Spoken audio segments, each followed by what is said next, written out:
Hi, my name is Father Josh, and this is the Mass class. Today we are going to be speaking about sacred action. But before that, let's take a look at action itself. The word action comes from the Latin word actio, which means the state or process of doing something. There are several kinds of actions that we can speak of. We can speak about mechanical action, animalistic action, and other things that involve activity. But today we are going to speak about human action and divine action. Human action involves the whole person. It's an interaction of mind, body, and soul in order to carry out a certain task or activity. That means you're going to be incorporating your memories and ideas, your postures and your gestures, your reason and your will. Divine action is the work of God. It is the work of God in the creation of all things, the sustaining and maintaining of these things, and the redemption and sanctification of all fallen creation. And what is sanctification? Essentially is to make holy, to make set apart for God. Now, these two types of actions are both one and distinct, united but not mixed in the person of Jesus Christ, the Word made flesh, true God and true man. Through the sacrament of baptism, all of us human beings, become members of the body of Christ, the Church.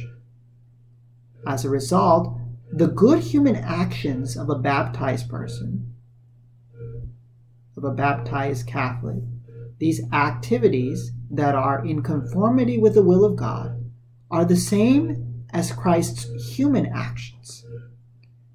By being united to the human activity of Jesus, especially his suffering on the cross, we can participate in the effects of his divine activity, the work of our redemption. So we will receive those effects, especially by conforming ourselves more and more like Jesus, being true disciples of Christ. So what is sacred action then? In a liturgical context, certain actions are set apart by Jesus or his church so that a person can conform his or her body and soul more closely to the action of Christ. These actions, set apart by Jesus, are commonly known as the sacraments. And the actions which the church sets apart are very familiar to us, that we see in the sacred liturgy and in devotions. We have the sign of the cross, we have kneeling, we have standing, we have sitting, we have folding our hands together in prayer, bowing, striking our breast, the words and the material that we use in the sacred liturgy. Some of it is instituted by the Church. These, again, actions are sacred actions, and it's important that people, which includes priests and laity, actively participate in sacred actions during the sacred liturgy, not just with the mind or not just with the body, but both body and soul, the whole human person, in order to enter more fully into the work of Jesus.